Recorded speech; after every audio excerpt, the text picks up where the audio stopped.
السلام عليكم ورحمة الله وبركاته. ازيكم يا شباب؟ ورجعت لكم بفيديو جديد. فيديو النهاردة يا شباب بإذن الله هنحل مشكلة ظهور ستوريهات لأشخاص غريبة على التليجرام. ليه بتظهر وازاي بتظهر اصلا؟ يعني انت في ناس اول مرة تشوفها بحياتك بتلاقيها بتظهر، والناس اللي بتشوف حالاتك دي بتشوفها ازاي اصلا من غير ما تعرف، وانت ناس بتعرفهاش. بإذن الله هنحل جميع المشاكل دي. بس اتمنى منكم قبل ما نبدأ في الشرح تصلوا على النبي عليه افضل الصلاة والسلام، وتدوسوا لايك للفيديو لو عجبكم، اشتركوا في القناة وتفعلوا زر الجرس. ومن غير مقدمات كتير يلا نبدأ في الشرح. اول حاجه هنروح على التليجرام. اول حاجه يا جماعه عشان تكون عارف، مفيش حد استوريهاته هتظهر عندك هنا الا وانت مسجله في التليجرام. تمام؟ في التليجرام يا جماعه مش في الهاتف، في فرق بين الهاتف والتليجرام. التليجرام ممكن تسجل عليه ناس وما يكونش ارقامها قاعده عندك في الجهاز.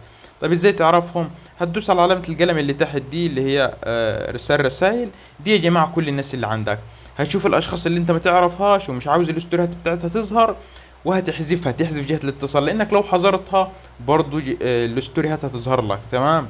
هي التليجرام ماشيه كده، لو انت حاظر شخص او شخص حاظرك برضو الستوريات هتفضل تظهر. الحل عشان تشيل ستوريات شخص خالص من عندك انك انت تحذف جهة الاتصال بتاعته. يعني تروح للشخص زي كده وتدوس على اسمه وتدوس على الثلاث نقط وتدوس حذف جهة الاتصال، وبعد كده تدوس حذف. كده الشخص ده الستوريات بتاعته مش هتطلع تظهر لك تاني. تمام؟ مثلا وليكن يا جماعة شخص زي ده، ايا كان الشخص ده مين يا جماعه، زي ما عرفتكم بالظبط. هتدوس الثلاث نقط وتعمل له حذف لجهه الاتصال، لانه الحظر مش هيجيب فايده. برضه يا جماعه الاستوريات هتفضل تظهر. هتقول لي طب برضه حذفت الرقم وما عملش. هقول لك في حل تاني، انك انت تفضل دايس على الشخص وتدوس اخفاء القصص. كده انت هتخفيها وتعمل لها ارشفها في الارشيف هنا. بس باذن الله مجرد ما تحذف جهه الاتصال كده بالسلامه. طيب في ناس هتقول لي طب انا دلوقتي بضيف ستوري وفي ناس بتشوف الستوري بتاعتي من غير ما اعرفهم. برضو الناس دي ضيفك عندها في جهة الاتصال او بيشوفوك في الصدفة في جروب فبيدوس على الحساب بتاعك فبتظهر لهم. طب الحل بتاعها دي ايه؟ الحل بتاعها دي بسيط، انك انت اول ما تيجي تضيف ستوري يا جماعة، ايا كان الستوري اللي انت هتضيفها دي ايه، تخليها لجهات اتصالك فقط مش للكل. تمام؟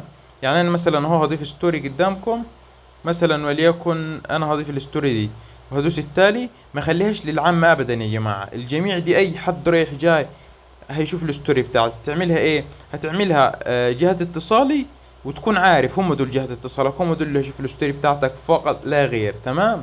او تعملها لناس مقربين، ناس مخصصة انت عاوزهم، او جهة اتصال محددة انت ناس حابب توريهم الستوري بتاعتك بس في جروب زي كده. تمام؟ فكده احنا حلينا مشكلة ظهور اشخاص غريبة في التليجرام، وظهور الستوريات بتاعتك لناس اغرب. فاهمين قصدي ازاي؟ كده احنا الحمد لله حلينا المشكلتين.